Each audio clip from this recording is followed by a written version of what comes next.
Thank you for seeing me in private, Minister Belize. I chastise you for taking me from the party, Inquisitor, but the Marquis throws such dull affairs. It's hardly worth it. I assume you wish to discuss your petition to elevate these Duparakets to a minor lordship.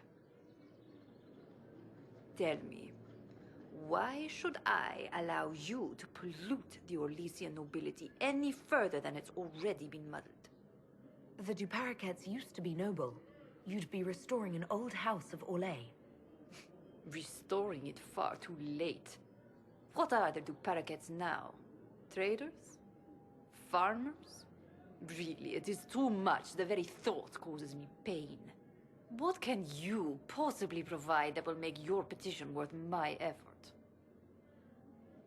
Diplomatic connections that reach far beyond the boundaries of Valreo, perhaps. I might make use of your ambassador. The Montiliers aren't what they were, but at least they're from proper stock. Arrange for me to be introduced to the court of Antiva. I hear winter is most pleasant by their sea. Very well, Inquisitor. Should you fulfill this bargain, I shall raise the Duparakets into lordship.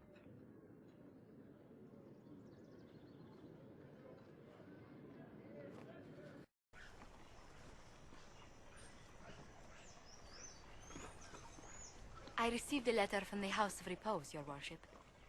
They acknowledge their contract is null and void. There is no longer a price on my life. I'm glad you don't have to live your life looking over your shoulder anymore. I regret we were forced to deal with them, that you are endangered by my part in the game. Did I ever mention I used to be a bard? You were a singer? Bards entertain the Orlesian court. They sing, play music, make charming conversation, and spy. Many young nobles put on a mask and practice playing the game in such a fashion.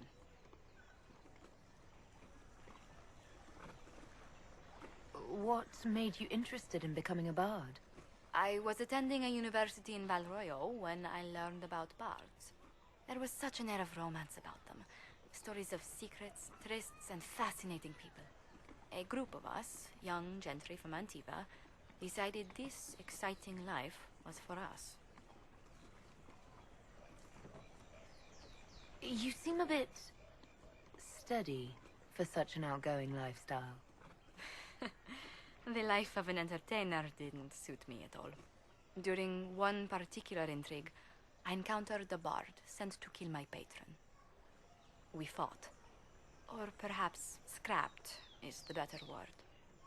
Both of us terrified. We were at the top of a steep flight of stairs. The other bard drew a knife, and I pushed him away from me. You can imagine the result. You were only defending yourself. But it was such a waste, Inquisitor. When I took off his mask, I knew him. We'd attended parties together. If I'd stopped to reason, if I'd used my voice instead of scuffling like a common thug, I'll always wonder who that young man would have grown into. He seemed willing enough to murder you for the game. Perhaps. I feel I'm the last to judge whether or not he would have actually used the blade. In all the commotion...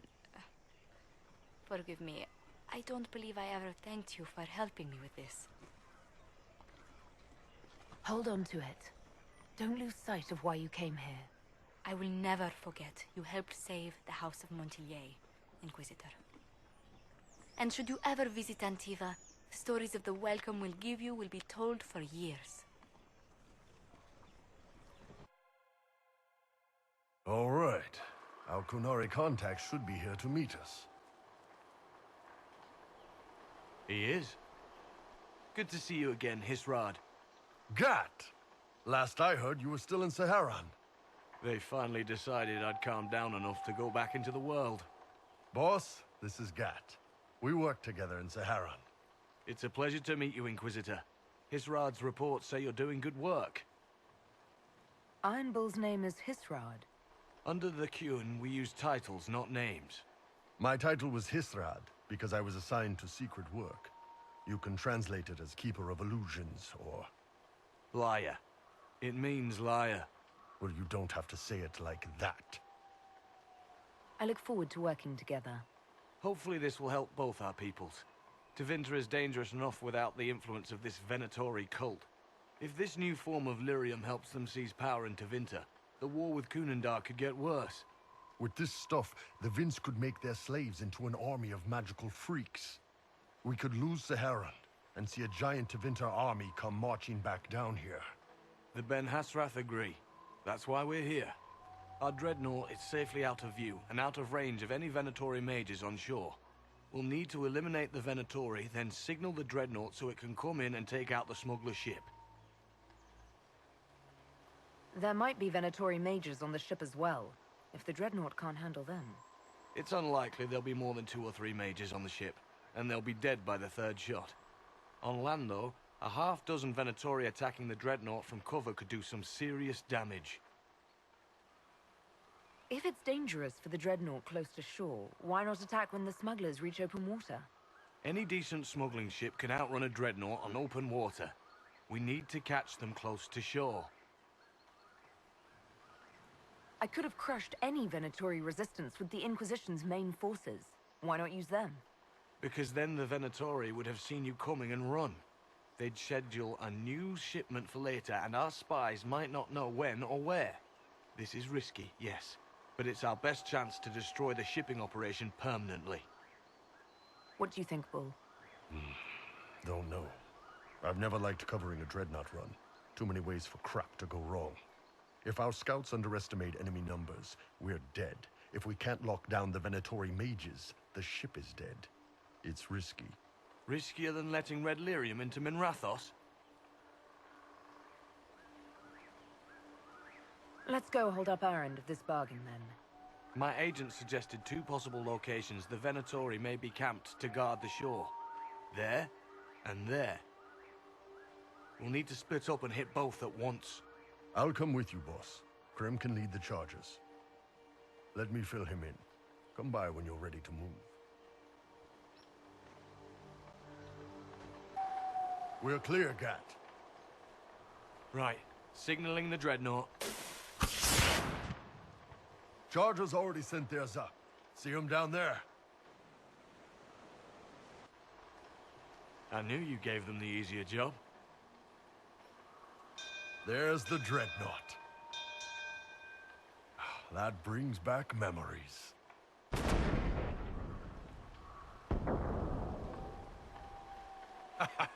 Nice one.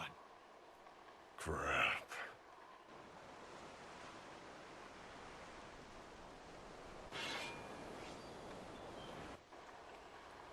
They've still got time to fall back if you signal them now. Yeah, Your men need to hold that position, Bull. they do that. They're dead. And if they don't, the Venatori retake it and the dreadnought is dead. You'd be throwing away an alliance between the Inquisition and the Canary. You'd be declaring yourself Talvashoth. With all you've given the Inquisition, half the Ben Hasrath think you've betrayed us already. I stood up for you, Hisrad. I told them you would never become Talvashoth. They're my men. I know, but you need to do what's right, Hisrad. For this alliance, and for the Qun.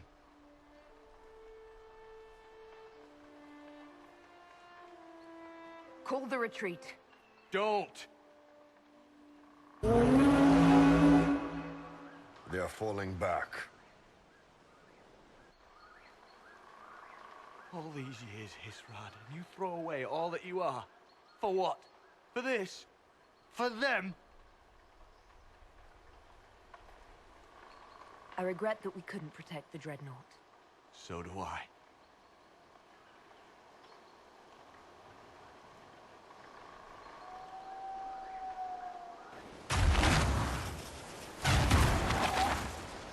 No way they'll get out of range.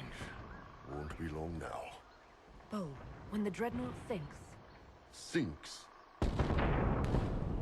Canary dreadnoughts don't sink.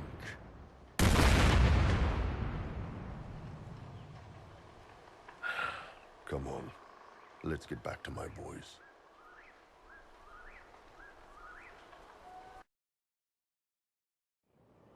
Hey, boss. Inquisitor, it is my duty to inform you that there will be no alliance between our peoples. Nor will you be receiving any more Ben Hasrath reports from your Talvishoth ally. You under orders to kill me, Gat? No. The Ben Hasrath have already lost one good man. They'd rather not lose two.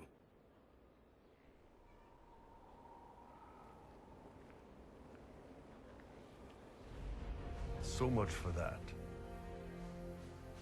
I'm proud of you, Bull. Thanks, boss. You're late. Sorry, Chief. Still sore from fighting off all those events. Good to see you, Inquisitor. How did the Chargers come out of the fight? Just fine. Thanks to you and the Chief, we had plenty of time to fall back. Chief's even breaking open a cask of chasing sackmead for the Chargers tonight. Damn it, Krem. That's the kind of thing you don't have to mention to the Inquisitor. Sorry, Chief.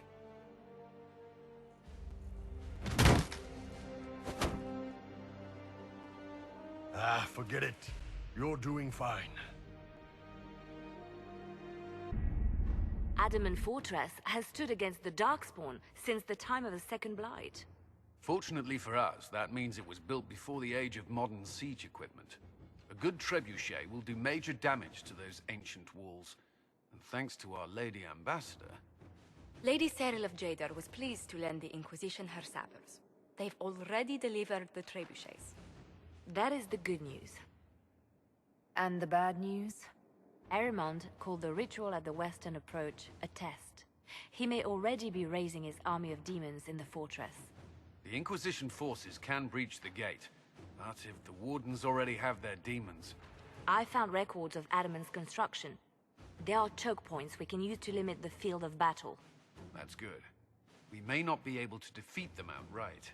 But if we cut off reinforcements, we can carve you a path to Warden Commander Clarel. Taking this fortress is going to get a lot of good soldiers killed. Our soldiers know the risks, Inquisitor, and they know what they're fighting for. It'll be hard fought, no way around it. But we'll get that gate open. It's also possible that some wardens may be sympathetic to our cause. The warriors may be willing to listen to reason, though I doubt they will turn against Clarel directly.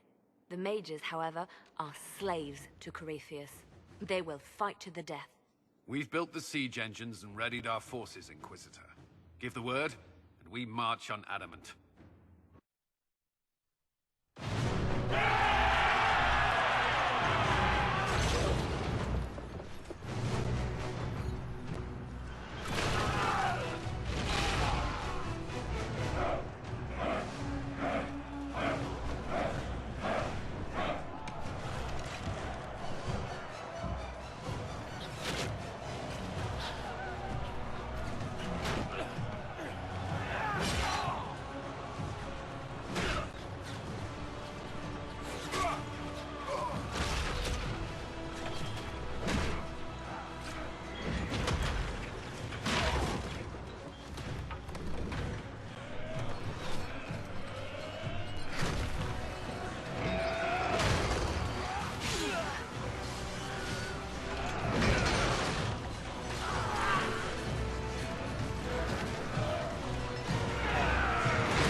Pull back! They're through!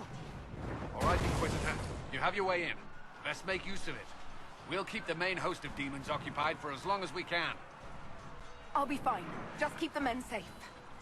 We'll do what we have to, Inquisitor. Warden Stroud will guard your back. Hawk is with our soldiers on the battlements. She's assisting them until you arrive.